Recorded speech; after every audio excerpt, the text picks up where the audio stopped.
and fraught part of both Jamaican and British history, the rise of the Jamaican-influenced sound systems amidst the backdrop of East End gangsterism. D for Daddy. D for Dennis. For Yardie's lead actor, Emil Amin, the film has personal ties. That's good. I never think so I'd feel the sun on my face again, you know. This particular scene is one of my favourite scenes in the movie where Chantal Jackson's Yvonne, myself and the daughter are walking down.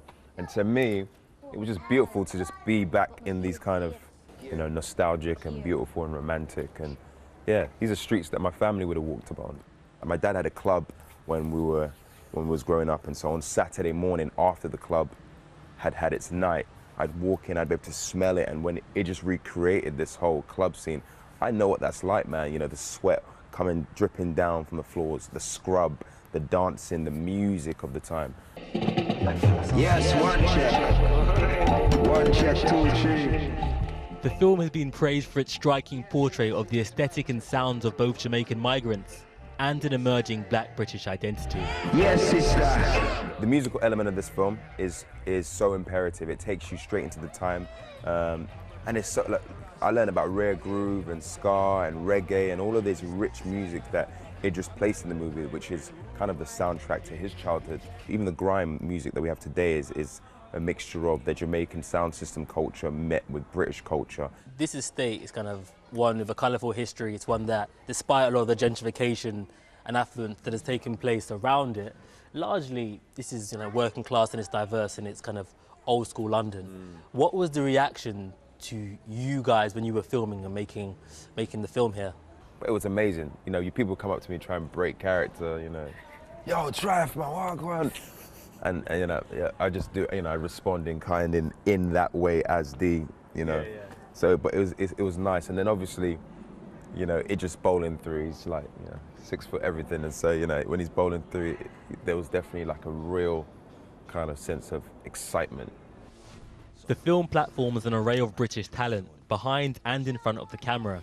2018 appears to be an opportune time to be a black actor, but how much progress has been made if it's still tales of crime and violence that are the dominant narratives coming out of the industry here in the UK?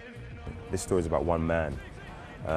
The Jamaican part of it is about the music, which I think more than even the gangsterism or, you know, crime, that is represented so well in England. But for me as an actor, I think there is some sense of truth to what you're saying, in the sense of I went to America to provide a different scope to who I am as an actor and as a person, you know, and as a black male, you know, especially collective stories. So, you know, I feel like we're in now a period where the Renaissance is beginning. And for me as an actor, I'm very comfortable playing D, who is a sound man, a person that's gone through trauma, but also a gangster, you know, very comfortable because of the plethora of work that I've done in between.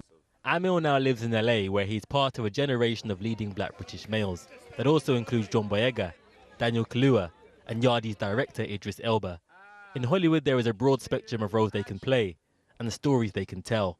So why does there appear to be a block in Britain?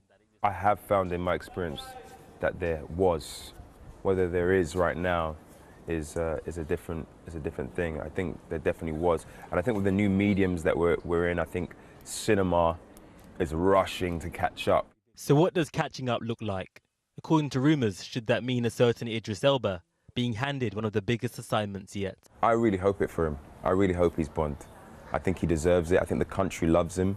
The country's behind him. He's at the royal wedding, for God's sake. You know, just hurry up and make him Bond, James Bond. For now, the actor turned director has to make do with this milestone. Yardie's story may not be groundbreaking, but its cinematography is striking, and the soundtrack provides a shot of nostalgia for all fans of 80s dub culture. Simeon Brown reporting. Tonight's main news: more than 320 people are now known to have died in the